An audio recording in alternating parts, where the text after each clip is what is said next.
नमस्कार, सुप्रभात दोस्तों। हमारे चैनल नोबल नेचर आरएस पर आपका एक बार फिर हार्दिक स्वागत और अभिनंदन है। दोस्तों, आज का मोटिवेशन कोट है, उठो जागो और तब तक मत रुको जब तक आपको लक्ष्य की प्राप्ति नहीं हो जाए। दोस्तों, हमारे देश के लाखों युवाओं को एक वैकेंसी की दरकार थी, जो कि हमारे सीएम गहलोत जी ने कल डेट का ऐलान कर दिया है और वह है 25 अप्रैल 2021। रीट परीक्षा 2021 का आयोजन किया जाएगा। दोस्तों, इसका नोटिफिकेशन कभी भी आ सकता है, इसलिए आप लोग कम से कम अपनी एसएसटी को मजबूत करने के लिए इन वीडियो को जरूर देखें और अपने उन समस्त साथियों तक पहुंचाएं जो रीट की तैयारी कर रहे हैं। इसके बाद में मैं सीधा अपने टॉपिक पर आता हूं दोस्तों, और वह टॉपिक है राष्ट्रीय आंदोलन का घटनाक्रम। दोस्तों, मैं एक अलग से स्पेशल हट करके एक नया टॉपिक बनाया हूं। राष्ट्रीय आंदोलन, जो हमारा राष्ट्रीय आंदोलन स्वतंत्रता आंदोलन था, उसके अंदर जो घटनाएं घटित हुई थी उनके ऊपर कुछ पार्ट लेकर आऊंगा। अगर आपके एग्जाम में, ये किसी भी एग्जाम में काम में आए तो इस वीडियो को लाइक और सब्सक्राइब कर देना। दोस्तों, आज मैंने आपको विदित होगा कि कल के वीडियो में मैंने कांग्रेस के पूर्वगामी और कांग्रेस के बारे में बताया था। आज मैं आपको बताने जा रहा हूं कांग्रेस के बारे में। कल 3 फैक्ट रह गई थी दोस्तों मेरे द्वारा। वो है कांग्रेस का जो प्रथम महिला अध्यक्ष थी, वह 1917 के जो 1917 में लखनऊ अधिवेशन, 1917 में कानपुर अधिवेशन हुआ था, उसकी अध्यक्षता एनी बिसेंट बनी थी, जो कि प्रथम विदेशी महिला थी कांग्रेस के अध्यक्ष। उसके बाद में एक इंपोर्टेंट अधिवेशन रह गया था, बेलगांव अधिवेशन 1924, जिसके अध्यक्ष महात्मा गांधी थे और महात्मा गांधी ने एकमात्र अधिवेशन की अध्यक्षता करी थी। दोस्तों, इसके अलावा 1925 में कांग्रेस के एक अधिवेशन की अध्यक्षता सरोजिनी नायडू ने की थी, जो कि भारत की प्रथम महिला अध्यक्षा थी। इसकी कांग्रेस की एकमात्र सम्मेलन की सरोजिनी नायडू।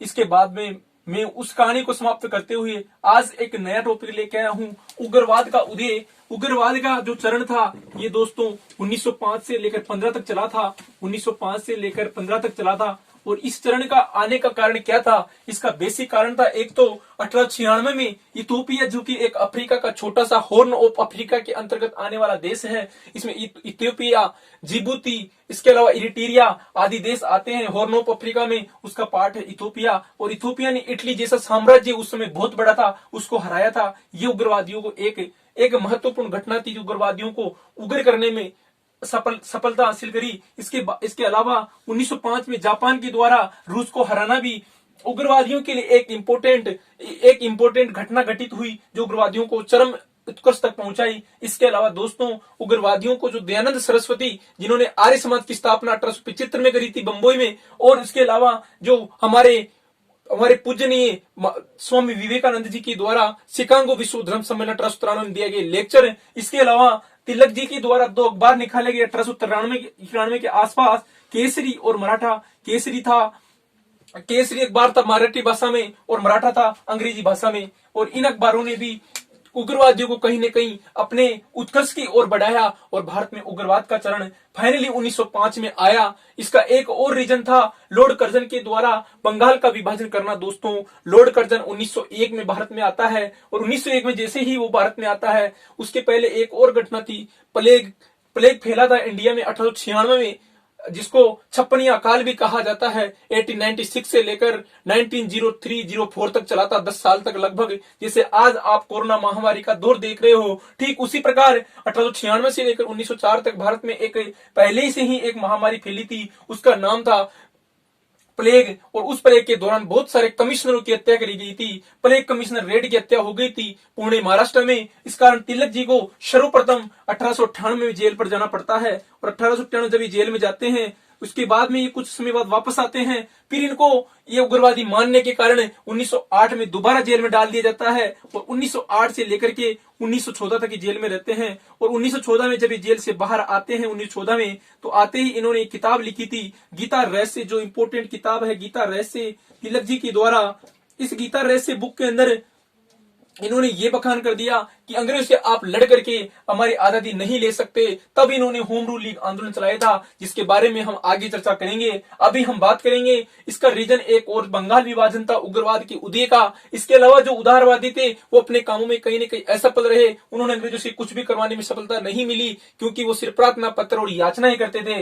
उन्होंने न तो आर्म्स एक्ट हटवा सके भारत में, वो न ही सिविल सेवा का आयोजन करवा सके और न ही कुछ और करवा सके जो उन्होंने वायदे किए थे। इस कारण उग्रवादियों का असफल होना, उदारवादियों का असफल होना उग्रवादियों के उदय का कारण बनता है। और सबसे बड़ी चिंगारी तब जड़ती है जब सर्वप्रथम 1903 के अंदर एक चीफ सेक्रेटरी था जिसने ये घोषणा कर दी कि बंगाल एक बहुत बड़ा राज्य है जिसमें आधुनिक ओडिशा, बंगाल, बिहार, इसके अलावा बांग्लादेश आदि राज्य सम्मिलित होते थे।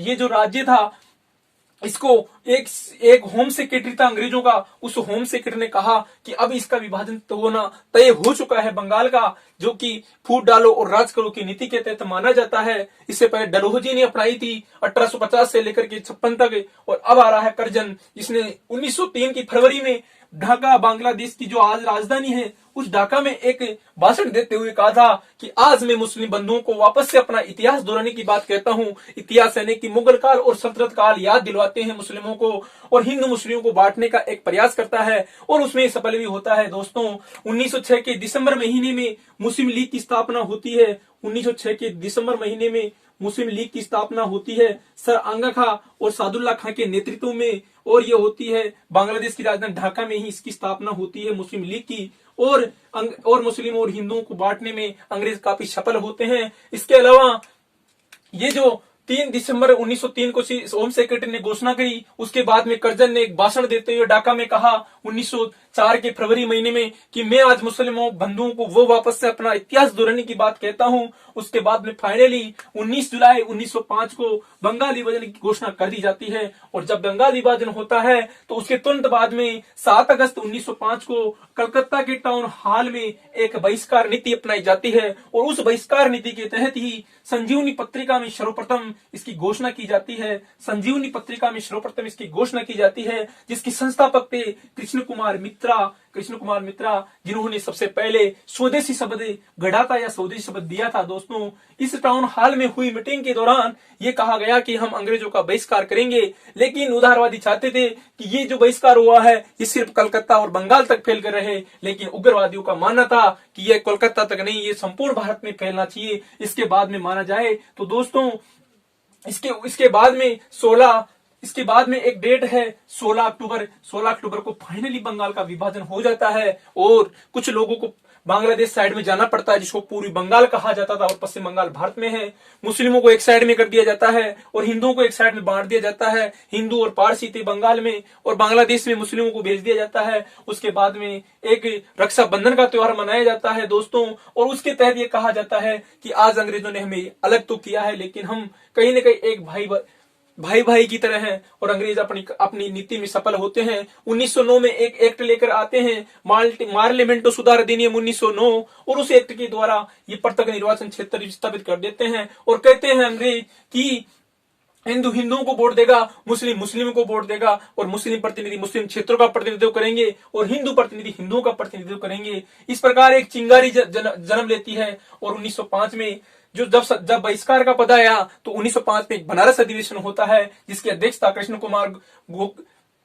गोपाल कृष्ण गोखले करते हैं, और बनारस अधिवेशन में कहीं न कहीं अंग्रेजों की जो बहिष्कार की नीति है उसके तहत स्वशासन का विधेयक पास करवाने में ये उग्रवादी सफल होते हैं। उसके बाद में 1906 में कलकत्ता अधिवेशन होता है, और उस कलकत्ता अधिवेशन के अंतर्गत जिसकी अध्यक्षता दादाभाई नौरोजी ने करी थी, तिलक को अध्यक्ष बनाने की घोषणा की गई थी 1906 के कलकत्ता अधिवेशन में, लेकिन नौरोजी का पलड़ा भारी होने के कारण उस कलकत्ता अधिवेशन की अध्यक्षता नेहरू ने की, लेकिन उस अधिवेशन में 4 प्रस्ताव पास करवाने में ये उग्रवादी सफल रहे, जिनमें स्वराज था, स्वदेशी था, स्वदेशी, बहिष्कार, राष्ट्रीय शिक्षा आदि प्रस्तावों को पास कराने में सफल होते हैं। दोस्तों इसके अलावा बात करूं तो ये जो संजीवनी पत्रिका है इसमें सबसे पहले स्वदेशी शब्द गढ़ा गया था कृष्ण कुमार मित्रा के द्वारा। इसके अलावा कुछ न्यूज़पेपर थे जिन्होंने उग्रवादियों को आगे बढ़ाया था, वो न्यूज़पेपर। इससे पहले बात करूं उग्रवादियों की, तो उग्रवादियों ने 1907 के सूरत अधिवेशन में उग्रवादियों ने कांग्रेस से अलग होने का नाता किया, क्योंकि जो कांग्रेस थी वो उग्रवादियों को ये कहते थे कि आप लोग जो ये आंदोलन हो रहा है बंगाल विभाजन का, इसको स्वदेशी और बहिष्कार जैसी नीतियों को आप बंगाल तक सीमित रखो, लेकिन उग्रवादी चाहते थे कि इसको बंगाल तक नहीं पूरे देश में फैलाया जाए और एक जन आंदोलन बनाया जाए जिसका नाम स्वदेशी आंदोलन किया जाता है दोस्तों। और स्वदेशी आंदोलन 1905 से लेकर के 10 तक सक्रिय रहता है। लेकिन इसमें हमें सफलता नहीं मिलती, क्योंकि दोस्तों पहले ही एक सेफ्टी वोल्व जिसका नाम सुना होगा आपने फर्स्ट वीडियो में, सेफ्टी वोल्व का सिद्धांत लाला लाजपत राय ने दिया था, और उस स्वदेशी आंदोलन को सेफ्टी वोल्व सिद्धांत के कारण असफलता मिली स्वदेशी आंदोलन को, और ये धीरे धीरे समाप्त हो गया दोस्तों, क्योंकि तिलक, रासबिहारी बोस, विपिन चंद्र पाल, लाला लाजपत राय आदि लोगों को जेल में डाल दिया गया। इनको कहा गया कि ये आंदोलन भड़का रहे हैं, उदारवादियों को समझाया गया अंग्रेजों के द्वारा कि हम आपके देश में परिवर्तन करना चाहते हैं और आपके कुछ उग्रवादी लोग हैं जो आपके देश में परिवर्तन स्वीकार नहीं करते हैं। तो इस प्रकार 1907 के सूरत अधिवेशन में गर्म दल और नरम दल के रूप में कांग्रेस का विभाजन हो जाता है, और जिसकी अध्यक्षता रासबिहारी बोस करते हैं दोस्तों। और उसके अंतर्गत इतनी भयंकर झड़पें होती है कि फिरोज शाह मेहता के मुंह पर जूता तक भी फेंकने की समस्या आ गई थी। लेकिन फाइनली गर्म दल और नरम दल के रूप में कांग्रेस का विभाजन हो गया। कांग्रेस के नरम दल में वे समस्त लोग शामिल थे जो उदारवादी कहलाते थे, जो प्रथम चरण उदारवादियों का 1885-1905 था। कांग्रेस का उस चरण के अंदर जो लोग सक्रिय थे, फिरोज शाह मेहता हो गया, दादाभाई नौरोजी हो गया, केटी तेलन हो गया, इसके अलावा सर सैयद अहमद खां हो गया, बदरुद्दीन तैयब जी हो गए, ये सब उदारवादी लोग थे। जबकि उग्रवादी में आते हैं रासबिहारी बोस, लाला लाजपत राय, विपिन चंद्र पाल, गंगाधर तिलक आदि लोग। इस प्रकार के क्वेश्चन दोस्तों एग्जाम में अमूमन आते रहते हैं। इसके अलावा बात करूं कुछ इंपोर्टेंट न्यूज़पेपर जिन्होंने उग्रवादियों और भारत में उग्रवाद को बढ़ाने में काफी सफलता अर्जित की, वे न्यूज़पेपर है दोस्तों न्यू इंडिया न्यूज़पेपर का विमोचन करते थे विपिन चंद्र पाल जो उग्रवादी नेता थे, इनके द्वारा न्यू इंडिया न्यूज़पेपर का प्रकाशन किया जाता था। इसके अलावा वंदे मातरम जो न्यूज़पेपर है इसका प्रकाशन करते थे अरविंद घोष। इसके बाद में संध्या नामक एक पत्रिका होती थी, और इसका विमोचन ब्रह्म बांधु उपाध्याय करते थे। दोस्तों हजारों बार क्वेश्चन आ चुका है, यहाँ से मैं वही काम कर रहा हूँ जो आपके एग्जाम में आएगा। इसके अलावा मेरे को कुछ भी एक्स्ट्रा नहीं बोलना आपके सामने। इसके बाद में आता है एक युगांतर न्यूज़पेपर वारिंदर कुमार घोष का था दोस्तों, इसके बाद में डॉन सोसाइटी की स्थापना करी थी सलीम चंद्र ने की थी। इसके बाद में दोस्तों अंत में बात करूं तो एक थी एंटी सेकुलर सोसाइटी, और एंटी सेकुलर सोसाइटी की स्थापना करी थी कृष्ण कुमार मित्र ने, और इसमें अब्दुल हुसैन, इसके अलावा लियाकत हुसैन, इसके अलावा अब्दुल गफूर आदि लोग सम्मिलित थे। इस सोसाइटी ये एक मुस्लिम बाहुल्य सोसाइटी थी जिसने ही मुस्लिम लीग की स्थापना करी थी। ये सोसाइटी जो एंटी सेकुलर सोसाइटी यानी एंटी धार्मिक सोसाइटी थी, इसके द्वारा मुस्लिम लीग की स्थापना की गई ढाका के अंतर्गत। और जब मुस्लिम लीग की स्थापना की गई तब अंग्रेजों ने सोचा कि अब हम फूट डाल और राज करो की नीति में सफल हो चुके हैं, इसलिए उन्होंने 1909 में मान ले मिल्टो सुधार किया। स्वदेशी जो आंदोलन था इसकी कहीं न कहीं नींव 1905 में बंगाल विभाजन के जस्ट बाद में रखी गई थी, जिसकी लाला लाजपत राय, बाल गंगाधर तिलक, विपिन चंद्र पाल आदि लोगों ने रखा था। इसका अलग अलग स्थानों पर बंगाल के अलावा भी ये आंदोलन चला था, स्वदेशी आंदोलन, जिनमें पंजाब के अंदर लाला लाजपत राय चला रहे थे, अजीत सिंह चला रहे थे। इसके अलावा दिल्ली की बात करें तो दिल्ली में स्वदेशी आंदोलन सर सैयद हैदर कता चला रहे थे। इसके अलावा बात करूं मद्रास की तो मद्रास में एक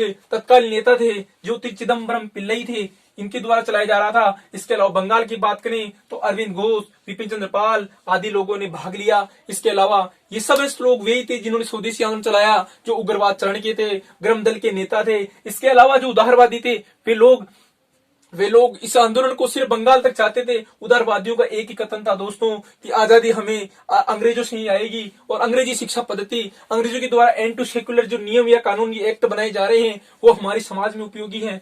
दोस्तों ये बात सही है, फैक्ट है कि अंग्रेजों ने सब कुछ अपने लिए किया, अपने स्वार्थ के लिए किया, लेकिन अंग्रेजों ने थोड़ा बहुत खुद के हित, कोई भी अगर खुद का हित चाहता है तो उसके पीछे कहीं ना कहीं दूसरों का हित भी छिपा होता है। आज मैं आप लोगों को पढ़ा रहा हूं तो इसके पीछे मेरे को ये तो है कि मैं खुद के लिए पढ़ा रहा हूं, लेकिन आप लोगों को भी इसका फायदा मिलेगा। इस प्रकार ये जो उदारवादी लोग थे यही चाहते थे कि अंग्रेज जो शिक्षा है, अंग्रेजों का जो कार्य है वो भारत के हित में हो रहा है और आप इसका विरोध मत करो। इस प्रकार मैंने आपको दोस्तों 1905 में बंगाल विभाजन से लेकर के स्वदेशी आंदोलन तक की सारी कहानी बताई। इसके अलावा इसमें कुछ और घटनाएं थी, जैसे 1902 के अंदर हमारे स्वामी विवेकानंद जी की मृत्यु का हो जाना, इसके अलावा 1905 बंगाल का विभाजन हो जाना, इसके अलावा 1901 में जैसे ही कर्जन आता है वो विश्वविद्यालय अधिनियम लेकर आता है और भारत में विश्वविद्यालयों की स्थापना की जाती है। इसके अलावा और 1905 के आसपास कोई विशेष घटनाक्रम नहीं होता है।